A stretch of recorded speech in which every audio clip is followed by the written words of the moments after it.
Thank you all for joining us for our SICSS-Howard Mathematica guest lecture by Laura Nelson. I'll begin by introducing our speaker. From there, Laura will chat with you for about an hour. We'll close with a few resources for you to get to know SICSS-Howard Mathematica if you're joining us for the first time. Laura Nelson is an assistant professor of sociology at Northeastern University, soon to be an assistant professor at the University of British Columbia.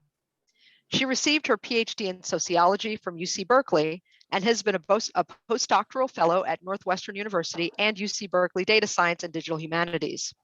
She uses computational tools, principally automated text analysis, to study social movements, culture, gender, institutions, and organizations. She has been published in outlets such as Sociological Methods in Research, Mobilization, Gender and Society, and Poetics. Welcome, Laura, and the floor is yours. Thank you so much. And I'm delighted to be here. I'm delighted to talk to this group of budding computational social scientists.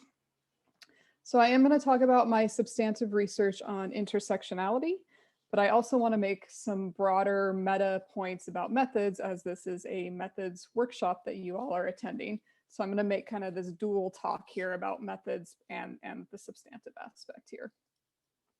I want to start with three kind of proclamations, and these are three main points I'm hoping people take away from this talk today.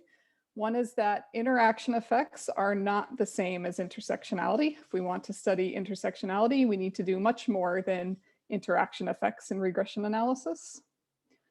The second is that machine learning is inductive. It's a foundationally inductive method, and I will be talking more about that. And the third is and perhaps the future of machine learning is qualitative, which may be a provocative claim, but I'm hoping to convince at least some of you of this claim today. I'm gonna first lay some groundwork. So I give a lot of talks and I teach in front of interdisciplinary groups, and I quickly found out that we can be using the same words, but they mean very different things depending on what discipline you're in. So I always like to define my terms and the way I'm using them so that there's no confusion going forward. So the first is defining bias. There's two different ways that people use bias in the social sciences and computer science. The first is statistical bias. And so the statistical bias is the objective difference between an estimator's expected value and the true value of the parameter being estimated. So I may talk about statistical bias in this talk. There's also social bias. So that is being in favor or against individuals or groups based on their social identities. And I will most likely be using social bias when I talk about bias in this talk, but I'll try to be clear if I'm talking about statistical bias versus social bias. Other terms are deductive and inductive. And so I use these terms in the social science sense. Deductive means you start with a theory or hypothesis, you analyze your data, and then you see if your hypotheses are supported or not. And inductive analysis goes the other way. So you gather data, you look for patterns in your data, and you develop or you generate theory from those patterns.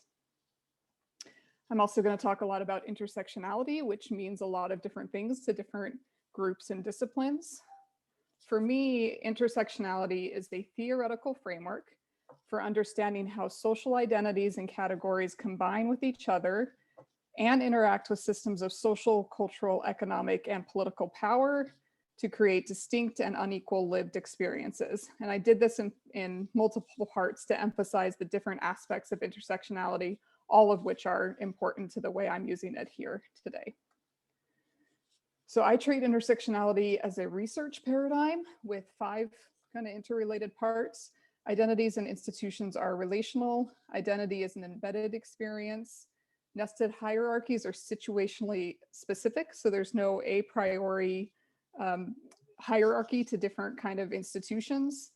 Context is key to knowing, which is related. So if you want to know which institution or identity is more hierarchical, you need to understand the context in which you're researching.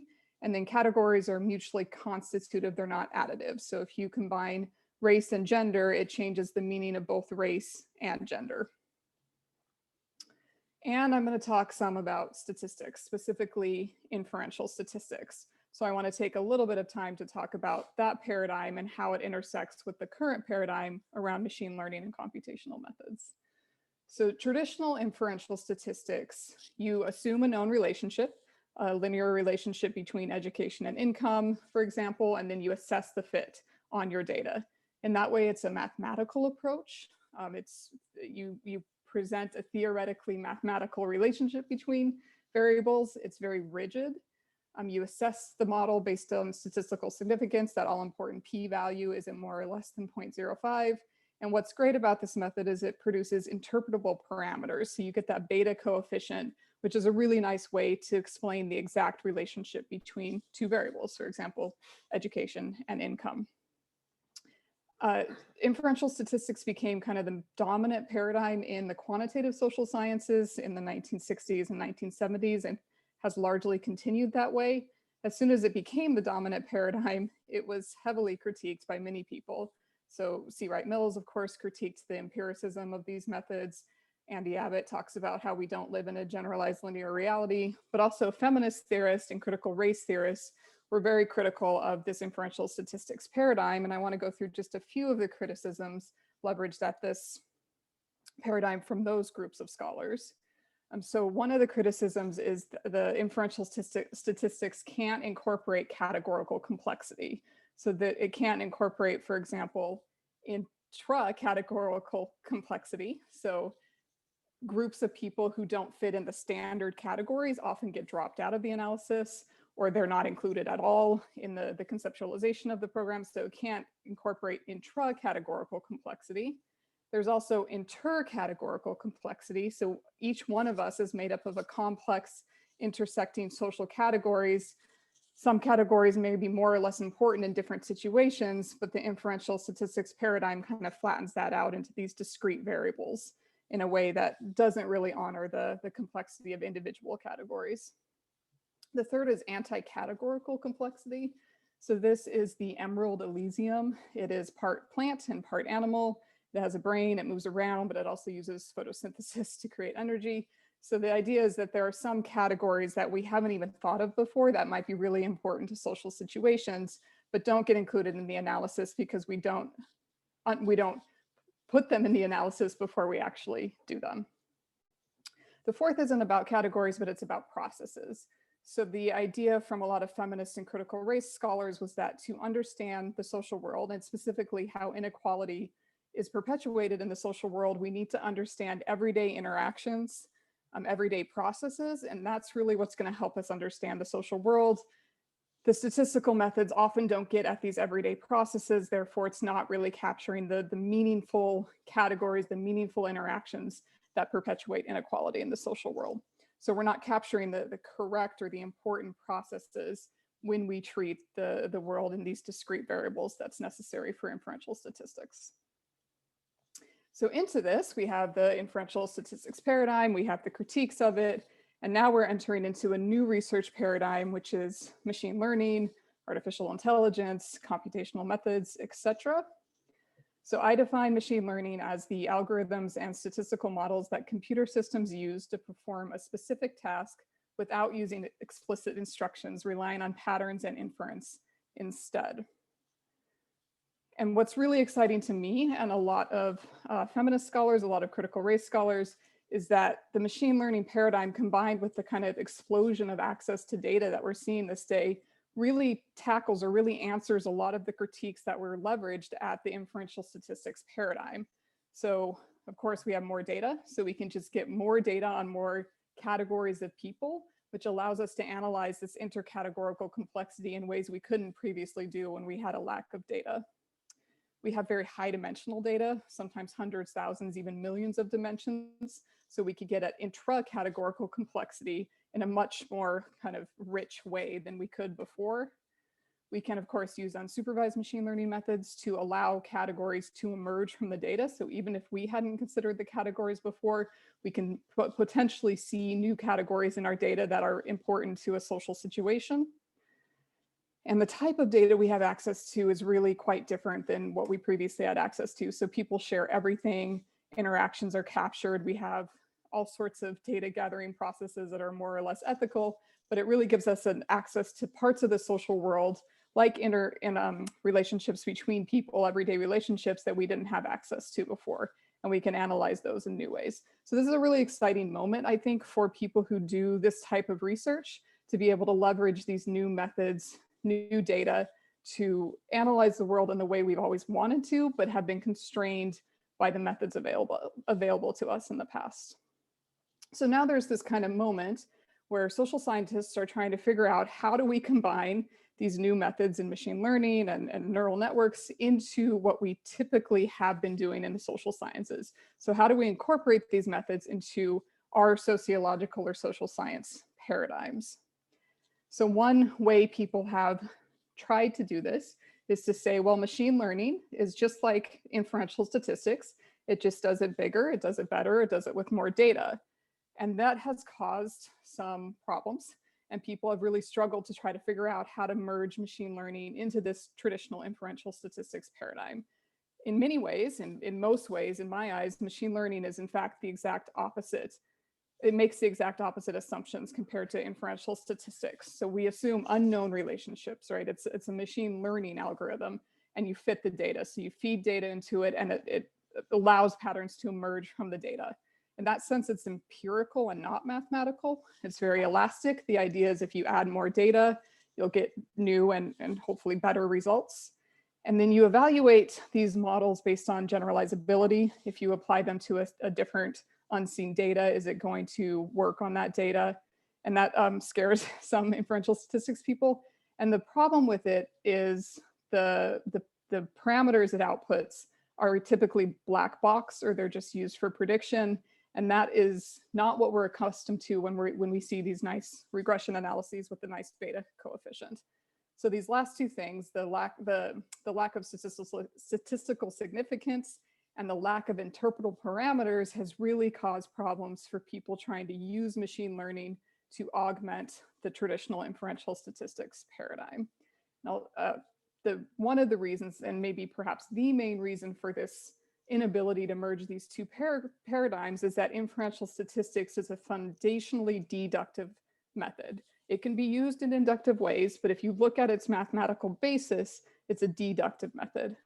Machine learning is foundationally an inductive method. Again, it can be used in deductive ways, but if you look at its mathematical foundations, it's an inductive approach to data analysis. And so trying to merge these two together causes the problems we're seeing in some of the most recent work coming out in this machine learning world.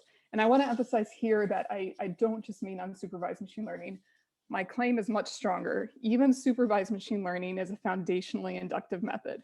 All of the machine learning techniques that we have access to is a foundationally inductive method. So I am making a strong claim here. So just as an example of the struggles people have made to try to merge these two methods, and Matt Selganik's work is fantastic. And I think it's a really interesting paper he published trying to figure out how we can use machine learning to augment inferential statistics. So he invited a bunch of teams to use any method that they wanted, including machine learning, on the fragile families data, which is a large data set that collects early childhood variables and then follows people throughout their life to predict life outcomes from these early variables. So he said, with all the machine learning algorithms we have at our disposal, can we predict life outcomes from early childhood variables? So he invited a bunch of teams, they submitted their models, they evaluated the models, and across a large range of life outcomes, they found, much to their surprise, that the machine learning, even the most sophisticated machine learning models, did hardly any better than their baseline model, which was just a simple logistic or regression model. So they concluded from this kind of large systematic analysis that despite using a rich data set and applying machine learning methods optimized for prediction, the best predictions were not very accurate and were only slightly better than those from a simple benchmark model. So the kind of conclusion was there are practical limits to the predictability of life outcomes in some settings. And machine learning doesn't do much better than regression analysis. And others have made this point as well. So Duncan Watts, who is a huge figure in this field, has been doing this work for a long time, claims the real world is complex, history only plays out once. It's not that we can't predict anything. The problem is the predictions we most want to make are precisely the ones we can't make. So a lot of people who are in this field who have been really thinking about how to use machine learning in this kind of statistical prediction framework have been disappointed in the added value they're getting from these very large, sophisticated algorithms and models. So my claim here to you today, and it's more of an invitation to think about the future of machine learning in the social sciences and sociology in particular, is that we've been trying, or a lot of people have been trying, to use these methods as a quantitative method with an inferential statistics epistemology. And my invitation is that maybe we should be using these as a quantitative method with a qualitative epistemology.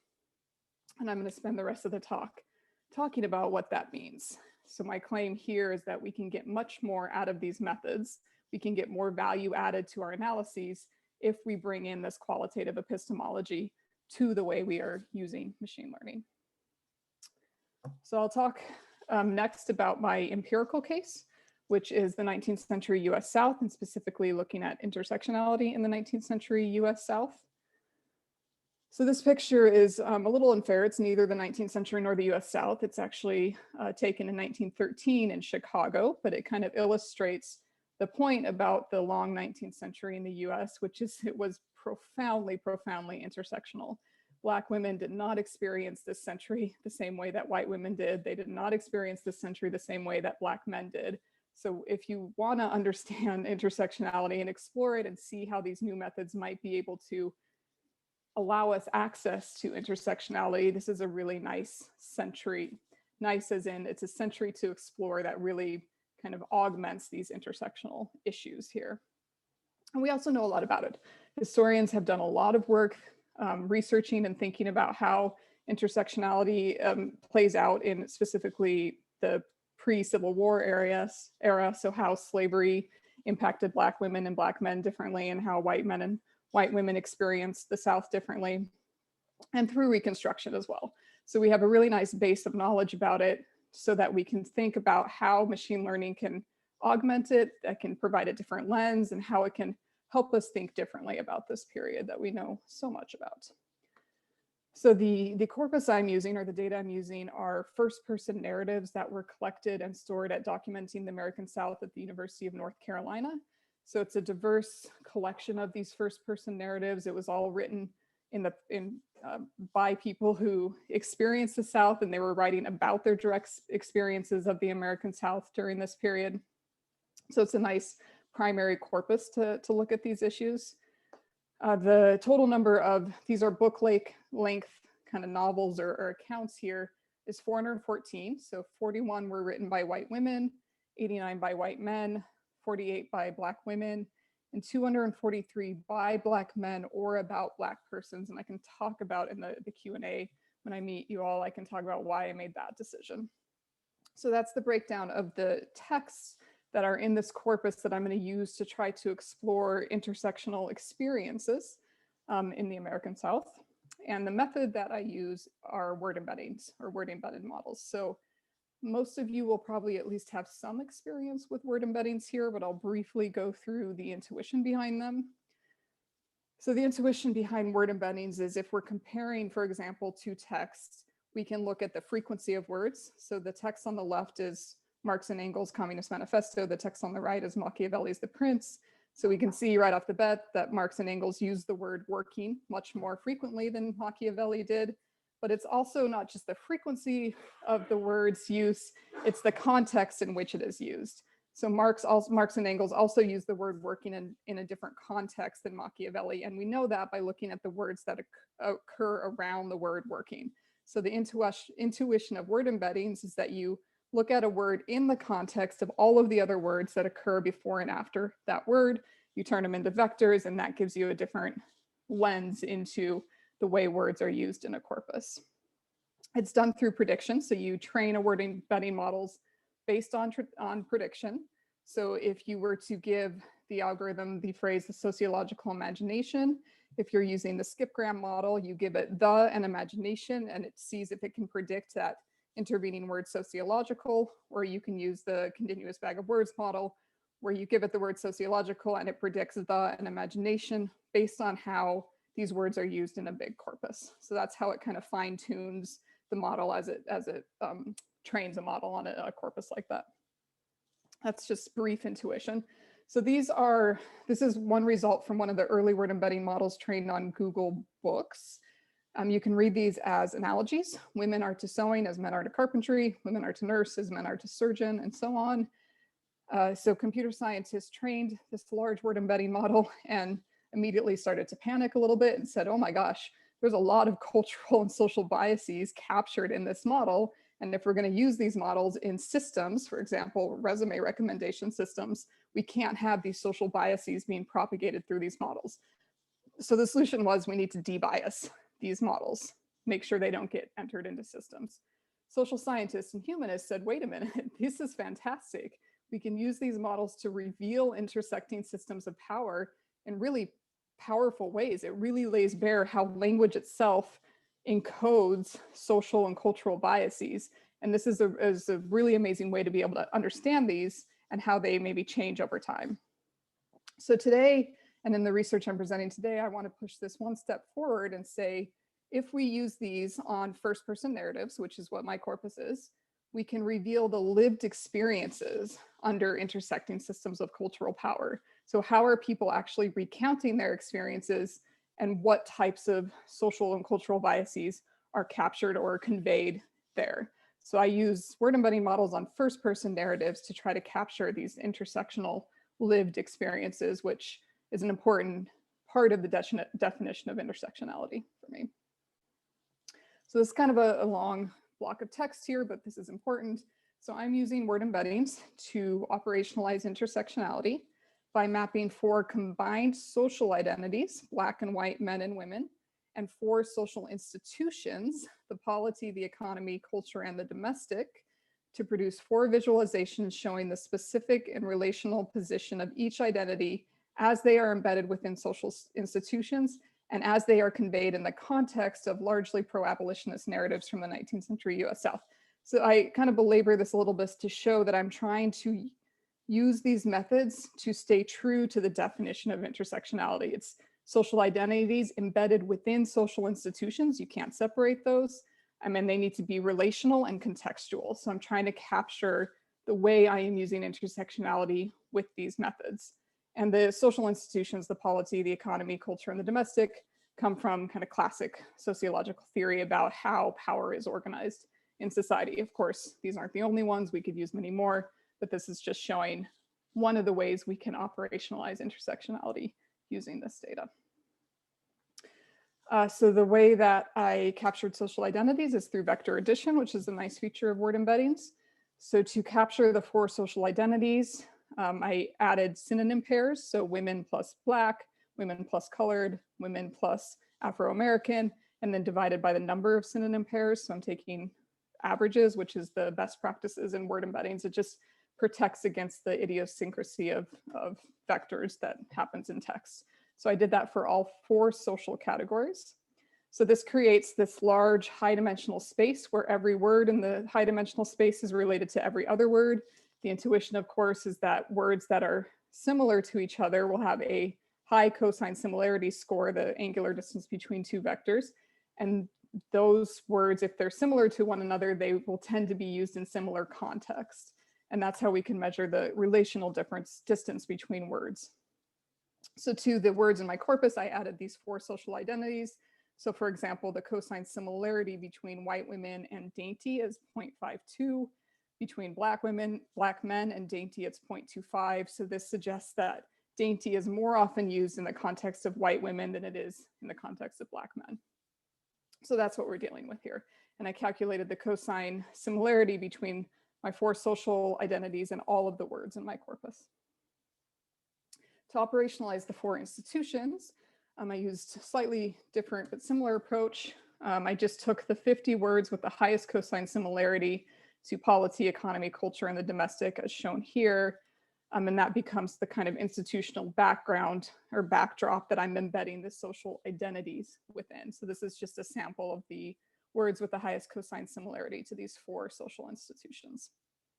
So the first thing I want to show with this corpus is how these institutions kind of are relationally laid out in this corpus. So I use principal component analysis just to squash this high dimensional space down into a two-dimensional space.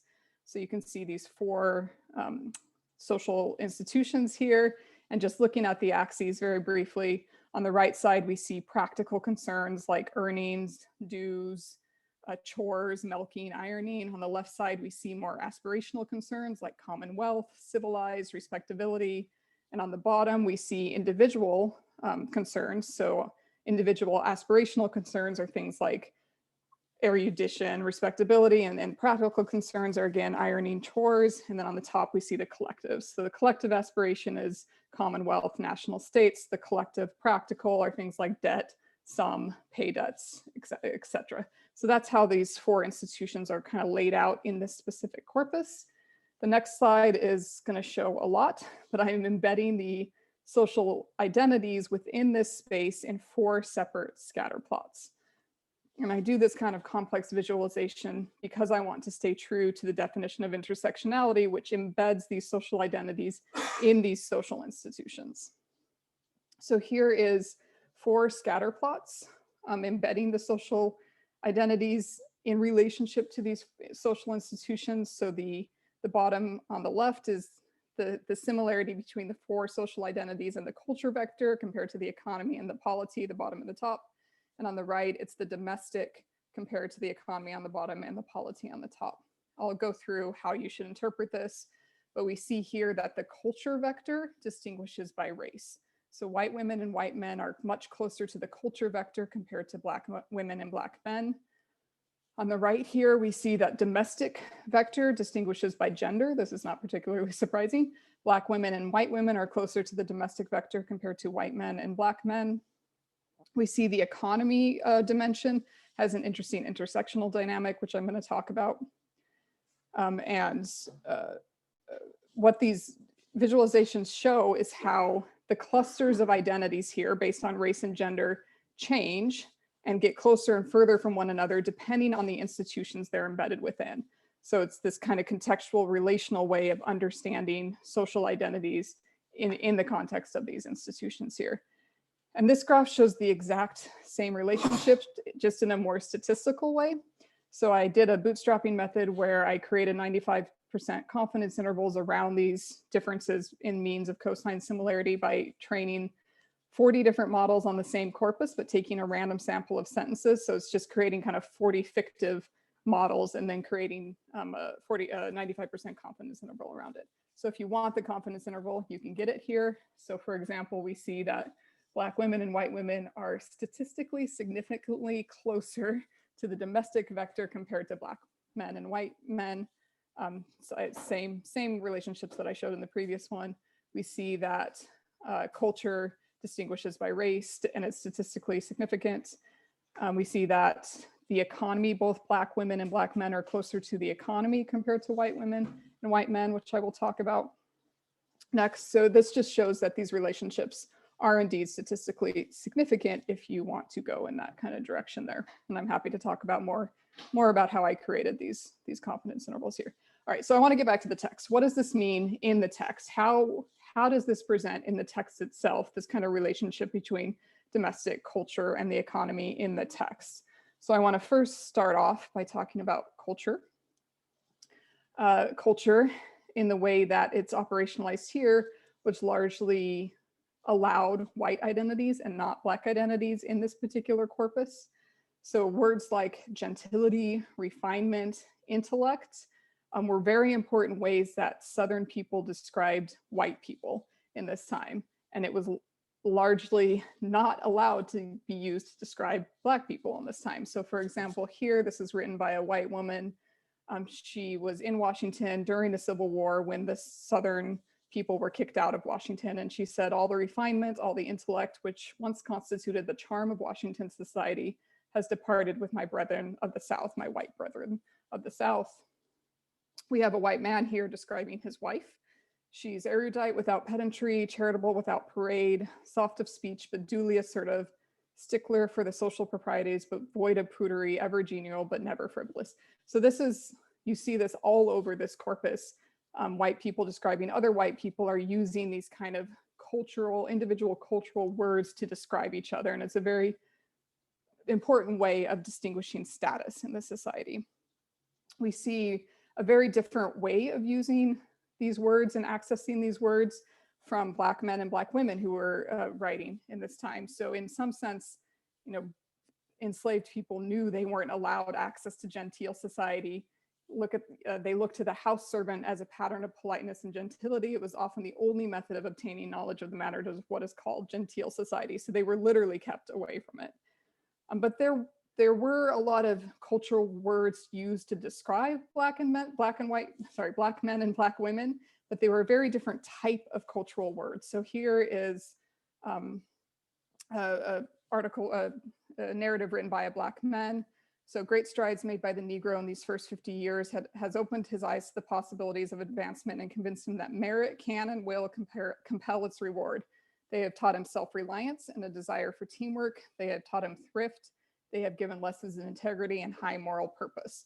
So same culture words, merit, thrift, moral purpose, not gentility, not refinement. So it's like a different set of words that are used to describe these two groups of people here that's coming through in these word embedding models. The second one I want to just talk about briefly is the relationship between Black women in particular to the economy.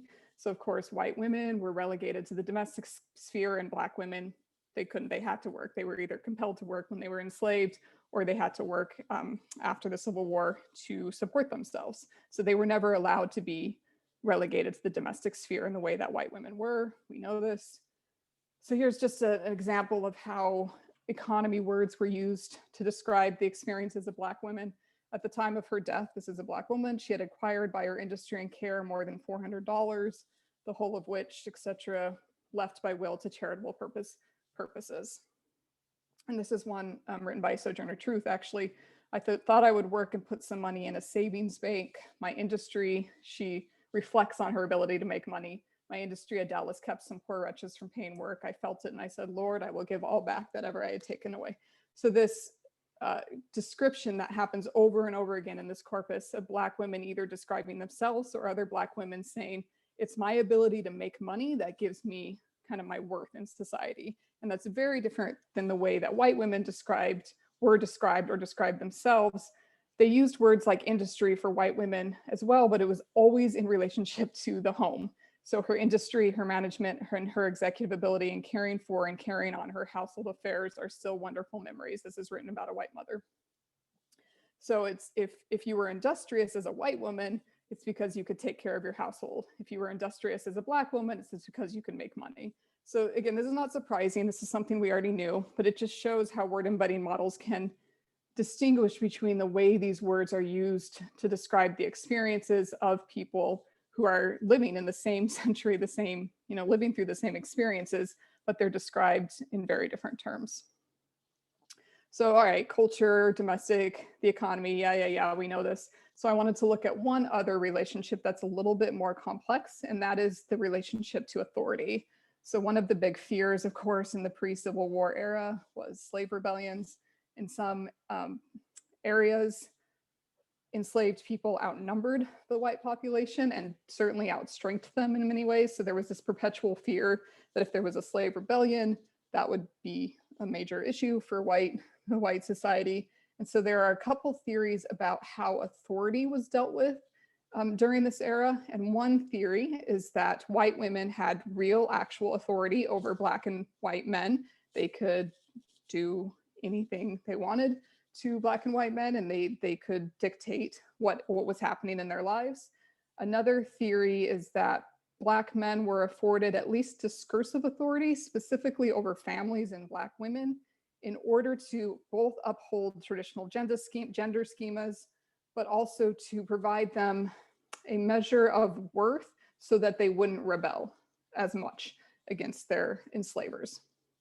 So those historians kind of talk about this complex relationship between authority and race and gender here. So I did the same process. I looked at the authority vector and the average similarity between each social identity and the 50 words closest to the authority vector. And I found that in this corpus, at least, authority discursively upheld gender schemas, not racial schemas. So we see that Black men and white men were closer to the authority vector compared to white and Black women. We see there was virtually no difference between white women and Black women and white men and Black men, so no racial difference here. And we see that Black men were indeed closer to the authority vector compared to white women. So in this case, at least discursively, Black men were afforded some authority in the way that they narrated their experience, in a way that upheld traditional gender schemas here. So to summarize the kind of empirical findings, culture distinguished the races in this corpus, domestic words distinguished by gender. The economy had this interesting intersectional dynamic, which distinguished by both race and gender, and authority, at least discursively, upheld traditional gender schemas in this corpus, not racial schemas of the time. And this is just the beginning, right? I wouldn't stop here. I don't want to stop here. This is more of a hypothesis generating exercise, like any good inductive research. Further questions we could explore. Why didn't politics separate the races as I expected? What are the implications of the role of the economy? How does it intersect with the Washington Du Bois debates of the early 20th century that were happening at the time? How did authority present discursively, and what are the implications of this? And then the powerful ability to use this method to compare across geographies, time, context, etc. So bringing it up to the current period, how is intersectionality more or less different than the way it was presented in the 19th century, for example? So there's a lot of possibilities using these methods to make these comparisons and figure out how these lived experiences have changed over geographies, time, context, etc. All right, so I just want to spend my last 5 minutes or so reflecting again on the methodological implications of this study and the future I see for machine learning, which, as shown here, I see the future as being qualitative. Just a reminder, I am inviting us all to consider that machine learning and computational methods are a quantitative method with a qualitative epistemology, and that we may be able to leverage and get much more out of these methods if we use it in this way. And it's largely not what is happening. It's not these methods are not being used this way in the kind of loudest realm of computational social science. And by that, I mean papers being published in Science, in Nature, and PNAS, kind of the big outlets that we all know and maybe love or hate.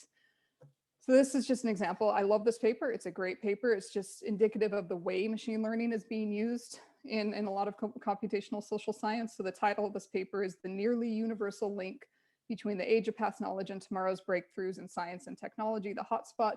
So this idea that we can compare wildly different contexts and find these universal laws that kind of underlie society. So this physics approach where there are these universal laws that we seek to uncover using these methods, which is similar to what inferential statistics people were trying to do as well.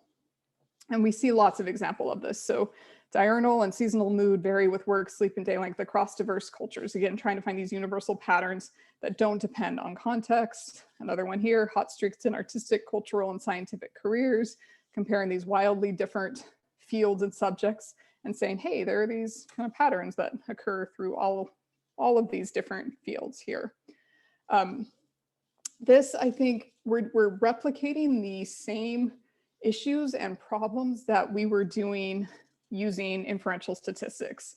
So this idea of not being able to capture categorical complexity when you flatten out or when you statistically aggregate all of these wildly different contexts into one place. What is the pattern you're going to find? You're going to find the dominant pattern, which is largely white men. So if you're statistically aggregating across these big data sets, you're going to aggregate out diverse intersectional experiences. So why are we not using machine learning to dig into these intersectional experiences? We're just replicating what we've always done with inferential statistics, which have been highly criticized by feminist, critical race, and other theorists about these methods. So I want to invite us to think about how we can get more out of these methods if we treat it in a qualitative way, not trying to statistically aggregate out into the most dominant patterns, but looking at how these patterns change depending on what institution or what context they're embedded within. So both machine learning and qualitative methods, I claim, are relational, they're embedded, they're situational, They're contextual, they're constitutive, they're inductive, they're data-driven, they're uncertain, and they're interpretive. So that alignment is the one that I really want to leverage more and see what can we do differently that hasn't been done in computational social science if we leverage them in this way. And just a reminder, I mean supervised machine learning as well. All machine learning methods we can use in this inductive. It's not that we can use them, and they are foundationally inductive, and that's a really powerful way to use these methods with new sources of data. How might we leverage this alignment? So there's a lot of things that computational social scientists and machine learning people in particular can learn from qualitative methods, the decades of work being done on qualitative methods. So I'm just going to talk about three very briefly here. One is theory building. How do we use this kind of complex high-dimensional data to build theory and these complex analyses to build theory? Of course, we know a lot about this. We can use the inductive method, for example, the decades of work on grounded theory. We can use the abductive approach, Taveri and Timmermans. So we have this kind of body of work that we can use to think about how we build theory using machine learning methods. What about small n's? Now, this may sound counterintuitive. Machine learning, big data, it's big n's, right? No, it's actually small n's. So yes, you might have millions of tweets, but they're all from Twitter. Twitter is a case study. You might have hundreds of thousands of comments from Reddit, but it's Reddit. Reddit is a case study. Your n is actually an n of 1. So we need to be thinking in machine learning much more, machine learning and a lot of other computational methods, how do we build conclusions and knowledge from single case studies, Twitter, Facebook, Reddit, etc. What are we doing when we have just a single case?